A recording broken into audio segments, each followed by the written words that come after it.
సంఘర్షణమయమైనటువంటి గడ్డ. 1323లో రెండవ ప్రతాపరుద్రుడు ఓడిపోయి కాకతీయ సామ్రాజ్యం పతనమైన తర్వాత ఇక్కడి చరిత్ర అంతా అతలాకుతలమైన చరిత్ర. మొదట కొన్ని సామ్రాజ్యాలు వచ్చాయి, పోయాయి. బహమనీయులు వచ్చారు, విడిపోయారు. గోల్కొండ వచ్చింది, గోల్కొండ పోయింది. తర్వాత అసఫ్జాహీలు వచ్చారు, అసఫ్జాహీలు పోయారు. భారతదేశంలో విలీనం జరిగింది. ఈ అన్ని సందర్భాలలో కూడా తెలంగాణ ఘర్షణపూరితమైన వాతావరణాన్ని ఎదుర్కోవలసి వచ్చింది. 1947 ఆగస్టు 15లో మిగిలిన భారతదేశం అంతా ఒక రకమైన పరిపాలనను అనుభవిస్తూ ఉంటే హైదరాబాద్ అనే సంస్థానం ఇంకొక రకమైన పరిపాలనను అనుభవించింది. ఇట్లాంటి విచిత్రమైన పరిస్థితుల్లో, తప్పనిసరైన పరిస్థితుల్లో 1947కు కొద్దిగా ముందుగానే ఇక్కడి పాలకుల మీద తిరుగుబాటు చేయాల్సినటువంటి పరిస్థితి వచ్చింది. తిరుగుబాటు చేయాల్సినటువంటి పరిస్థితి వచ్చినప్పుడు కవులు ఏం చేస్తారు, కవులు ఏం చేయాల్సి ఉంటుంది అని చెప్పడానికి మనకు దాశరథి ఒక పాఠం చెప్పాడు. ఆ పాఠం ఏంటంటే, ఖమ్మంలో ఆయన ఒక సందర్భంలో ఉపన్యాసం చేస్తూ ఆవేశంతో నిజాం ప్రభుత్వాన్ని నిందించవలసి వచ్చింది. అది పద్య రూపంలో నిందిస్తూ వచనంలోకి కూడా దిగి నిందించవలసి వచ్చింది. అప్పుడు ఆయనను పోలీసులు వెంటాడి పట్టుకున్నారు. పట్టుకొని నెల్లికుదురులో పోలీస్ స్టేషన్లో దాపెడితే వాళ్ళ కన్ను కప్పి పరిగెత్తుకొని తప్పించుకొని పారిపోయాడు. ఆ తర్వాత ఇంకొక సందర్భంలో ఒక తప్పనిసరైన పరిస్థితుల్లో జైలుకు పోయాడు. ఒక్కసారి ఆలోచిద్దాం తెలంగాణ ఔన్నత్యాన్ని.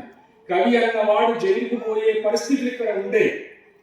ఆ కవి అన్నవాడు జైలుకు పోక తప్పని పరిస్థితి ఉంటే తప్పించుకొని దొంగచాటుగా ఇంట్లోనే లేదా గవర్నమెంట్తో తగాదావద్దు అని అనుకుంటే దాశరథి మనకి ఈరోజు నాలుకల మీదకి ఎక్కేవాడు కాదు. ఆయన దేనికైనా సిద్ధపడి ప్రజల కోసం పనిచేసినందువల్ల ఈరోజు దాశరథిని మనం స్మరించుకోగలుగుతున్నాం. అందుకే ఆయన అన్నాడు, నేనుగా తెలంగాణ నిగరాలు తెగదొప్పి ఆకాశమంత తార్చినాను, నేను రాక్షసి గుండె నీరుగా పద్యములు పాడి మానవుడిని పాడినాను అని చెప్పాడు. అది ఆయన విప్లవ కంఠస్వరం, అభ్యుదయ దృక్పథం.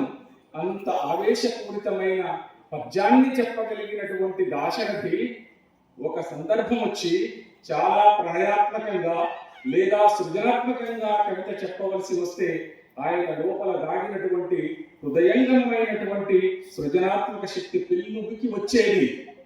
మనందరికీ తెలుసు, ఒక శిల్పిని చూస్తే మనిషి ఎట్లా ఫీల్ అవుతాడు, మామూలుగా ఫీల్ అయిన దాన్ని బయట చెప్పలేడు.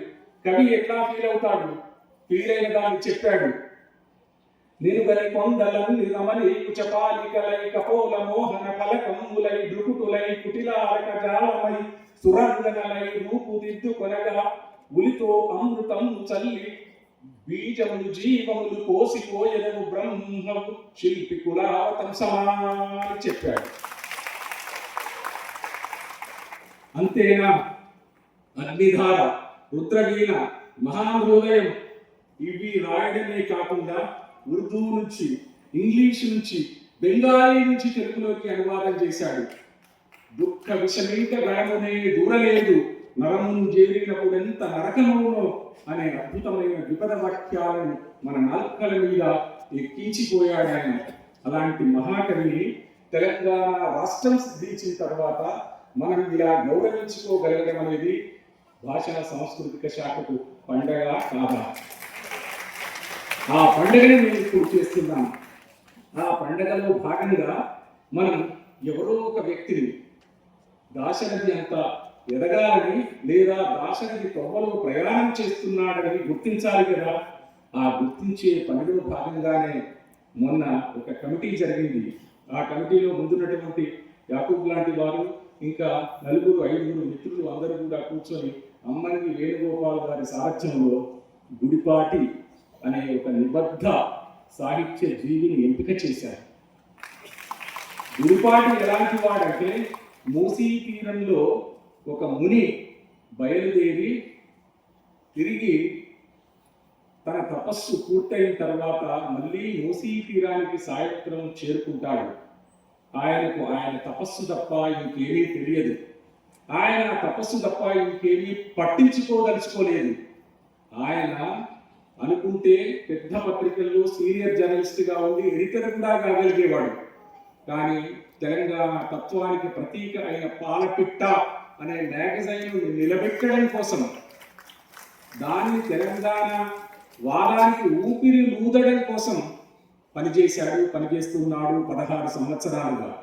అంతేకాకుండా దాన్ని మాత్రమే నిర్వహించకుండా అనేక మనమందరి నాలుకల మీద నిలబడేటటువంటి గొప్ప గ్రంథాలు రచించాడు.